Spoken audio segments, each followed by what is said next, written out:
हम पढ़ रहे हैं कक्षा 8 का अध्याय 2, धर्म को राज्य से अलग रखना महत्वपूर्ण क्यों। इसके पहले हमने चर्चा करी थी धर्मनिरपेक्षता क्या है इसके बारे में।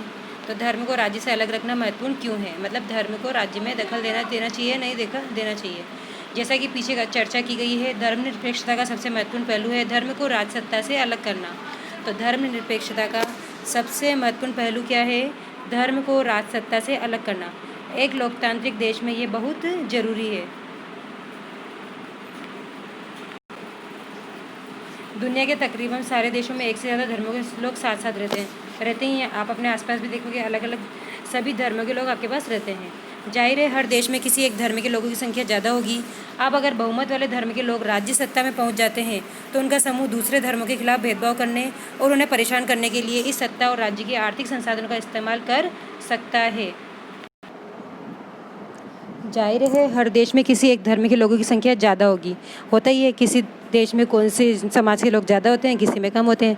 अब अगर बहुमत वाले धर्म के लोग राज्य सत्ता में पहुंच जाते हैं तो उनका समूह दूसरे धर्मों के खिलाफ भेदभाव करने और उन्हें परेशान करने के लिए इस सत्ता और राज्य के आर्थिक संसाधनों का इस्तेमाल कर सकता है। अब क्या होगा, अगर किसी धर्म में ज़्यादा धर्म के लोग, मतलब कोई समझ लो कोई भी धर्म है, उसकी संख्या अगर ज़्यादा है और वो अगर सरकार, मतलब उसकी सरकार बन जाए, उनकी केंद्र सरकार में, राज्य सरकार में वो नेता बन जाए, तो उनका समूह दूसरे धर्मों के, तो अब उस समाज के लोग क्या करेंगे, जो दूसरे धर्म के लोग हैं उनके साथ भेदभाव करेंगे, उन्हें परेशान करेंगे और इस सत्ता और राज्य के आर्थिक संसाधन, और वो अपने समाज का ही भला सोचेंगे। बहुमत की इस निरंकुशता के चलते धार्मिक अल्पसंख्यकों के साथ भेदभाव हो सकता है। तो बहुमत, अब ज़्यादा लोग उनके होंगे तो क्या होगा, वो उनकी सरकार पे कोई अंकुश भी नहीं लगा सकेगा, कोई कुछ बोल नहीं सकेगा क्योंकि उनकी संख्या ज़्यादा है। तो धार्मिक अल्पसंख्यकों के साथ ये जो जिनकी संख्या कम है उनके साथ ये भेदभाव कर सकते हैं। उनके साथ जोर जबरदस्ती हो सकती है, यहाँ तक कि कई बार उनकी हत्या भी कर दी जाती है। बहुमत चाहे तो अल्पसंख्यकों को उनके धर्म के अनुसार जीने से रोक सकता है। धर्म के आधार पर किसी भी तरह का भेदभाव उन अधिकारों का उल्लंघन है जो एक लोकतांत्रिक समाज किसी भी धर्म को मानने वाले अपने प्रत्येक नागरिक को प्रदान करता है। तो धर्म के आधार पर किसी भी तरह का भेदभाव उन अधिकारों का उल्लंघन है जो एक लोकतांत्रिक समाज किसी भी धर्म को मानने वाले प्रत्येक नागरिक को प्रदान करता है। तो मतलब धर्म के आधार पर भेदभाव नहीं होना चाहिए। अगर भेदभाव होता है तो ये लोकतांत्रिक समाज का उल्लंघन कर रहा है। लिहाजा बहुमत की निरंकुशता और उसके कारण मौलिक अधिकारों का हनन वह अहम कारण है जिसके चलते लोकतांत्रिक समाजों में राज्य और धर्म को अलग अलग रखना इतना महत्वपूर्ण माना जाता है।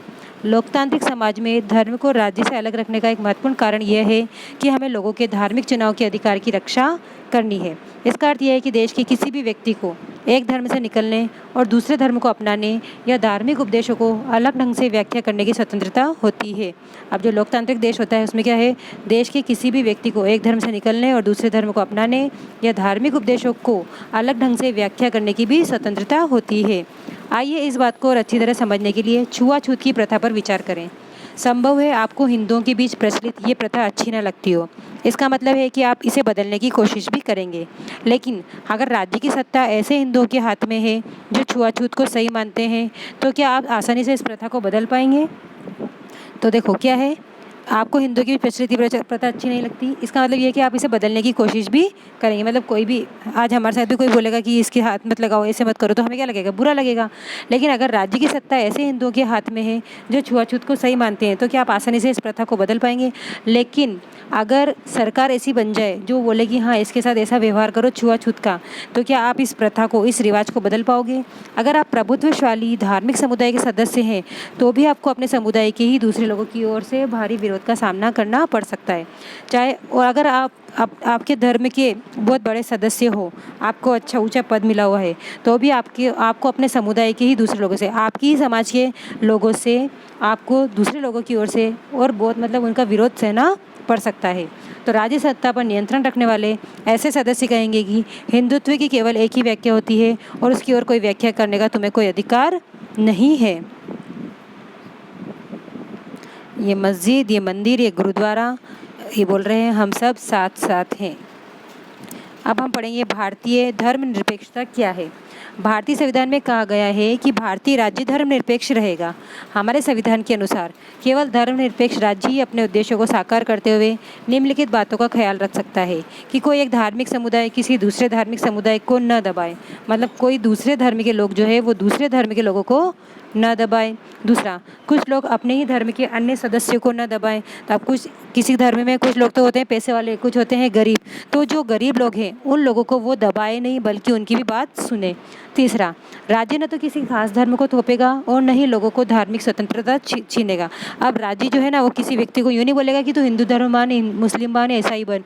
वो लोगों को धार्मिक स्वतंत्रता नहीं छीन सकता, वो सभी को स्वतंत्र रखेगा। कोई भी व्यक्ति किसी भी धर्म को मान सकता है। इस तरह के दबदबे को रोकने के लिए भारतीय राज्य कई तरह के काम करता है। पहला तरीका यह है कि वह खुद को धर्म से दूर रखता है।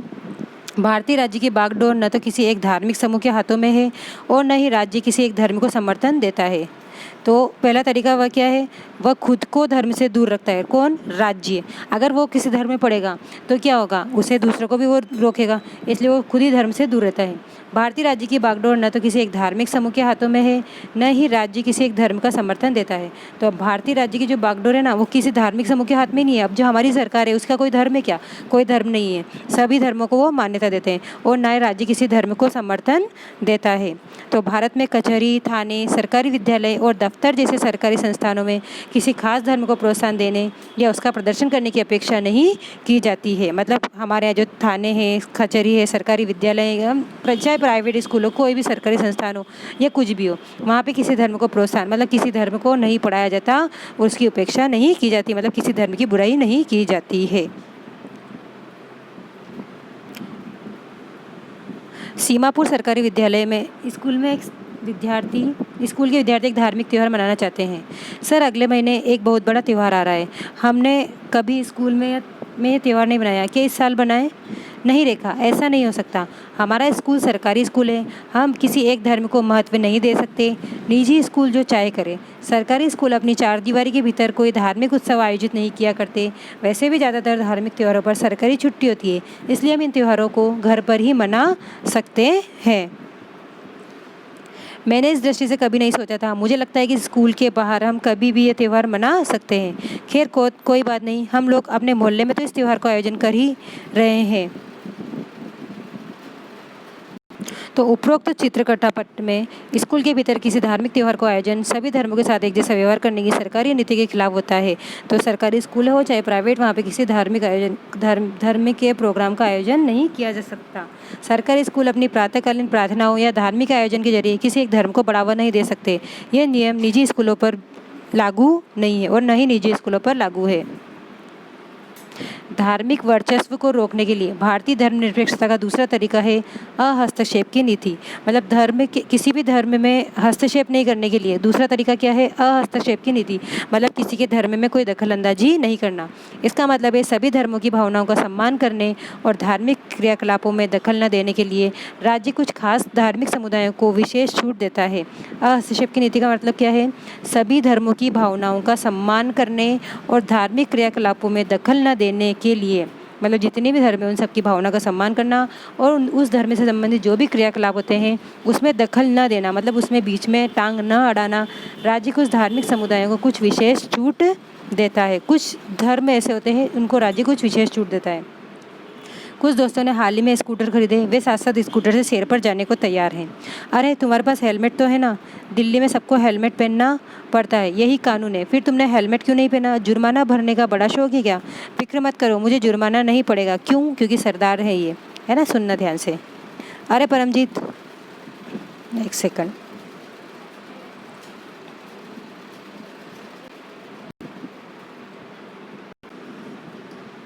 अरे परमजीत, तुम पर जुर्माना क्यों नहीं होगा? देखो, पगड़ी पहनना सिख धर्म का एक बुनियादी उसूल है, इसलिए सरकार मुझे हेलमेट पहनने के लिए मजबूर नहीं कर सकती।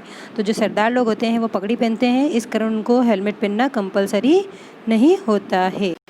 इस चित्रकथा पथ में सिख युवक परमजीत को हेलमेट पहनने की जरूरत नहीं है। कारण यह है कि भारतीय राज्य इस बात को मान्यता देते हैं कि पगड़ी पहनना सिख धर्म की प्रथाओं के मुताबिक महत्वपूर्ण है। लिहाजा इन धार्मिक आस्थाओं में दखलंदाजी से बचने के लिए राज्य ने कानून में रियायत दे दी है।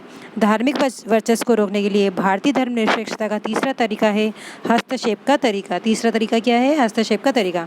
इसी अध्याय में आप पीछे आप छुआछूत के बारे में पढ़ चुके हैं।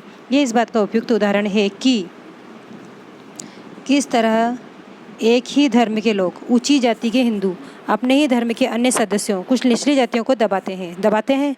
देखते हो आप। तो धर्म के नाम पर अलग अलग करने और भेदभाव को रोकने के लिए भारतीय संविधान ने छुआछूत पर पाबंदी लगाई है। इस उदाहरण में राज्य धर्म के नाम पर अलग अलग करने और भेदभाव को बढ़ावा देने वाली उस प्रथा को खत्म करने के लिए धर्म में हस्तक्षेप कर रहा है। मतलब जो लोगों से छुआछूत किया जाता है उसको दूर करने के लिए राज्य क्या कर रहा है? हस्तक्षेप कर रहा है। मतलब जो भेदभाव को बढ़ावा देने वाली प्रथा है, उन प्रथाओं को समाप्त करने के लिए वो क्या कर रहा है? उसके अंदर बीच में हाथ डाल रहा है, हस्तक्षेप कर रहा है, जो निचली जातियों के लोगों के मौलिक अधिकारों का हनन करता है, क्योंकि वे भी इसी देश के नागरिक हैं। इसी तरह माँ बाप की संपत्ति में बराबर हिस्से के अधिकार का सम्मान करने के लिए राज्य को समुदायों के धर्म पर आधारित निजी कानूनों में भी हस्तक्षेप करना पड़ सकता है। ऐसी माँ बाप की संपत्ति है, उसमें सबको बराबर हिस्सा मिले, तो इसके लिए भी राज्य क्या करता है? धर्म के आधार पर निजी कानूनों में हस्तक्षेप कर सकता है। राज्य का हस्तक्षेप सहायता के रूप में भी हो सकता है। भारतीय संविधान धार्मिक समुदायों को अपने स्कूल और कॉलेज खोलने का अधिकार देता है। गैर प्राथमिकता के आधार पर राज्य से उन्हें सीमित आर्थिक सहायता भी मिलती है। अब जो राज्य का हस्तक्षेप है वो सहायता के रूप में भी हो सकता है। तो भारतीय संविधान क्या बोलता है? धार्मिक समुदायों को अपने स्कूल और कॉलेज खोलने का अधिकार देता है। मतलब कुछ धर्म के आधार पर, जैसे गुरुद्वारा है तो इस सिख धर्म का, ऐसे ही जैन लोगों का, तो ये, और जैसे मुस्लिम लोगों का मदरसा, तो इनको संविधान ने क्या कर रखा है? परमिशन दे रखी है, धर्म के आधार पर अपने स्कूल और कॉलेज खोलने की अधिकार दे रखा है। गैर प्राथमिकता के आधार पर इस राज्य ने उन्हें सीमित आर्थिक सहायता भी मिलती है और उनको राज्य थोड़ी आर्थिक सहायता भी देता है। भारतीय धर्मनिरपेक्षता दूसरे लोकतांत्रिक देशों की धर्मनिरपेक्षता किस तरह अलग है, ये कल पढ़ेंगे हम नेक्स्ट टाइम। अब आपकी 2 दिन की छुट्टी है। Thank you.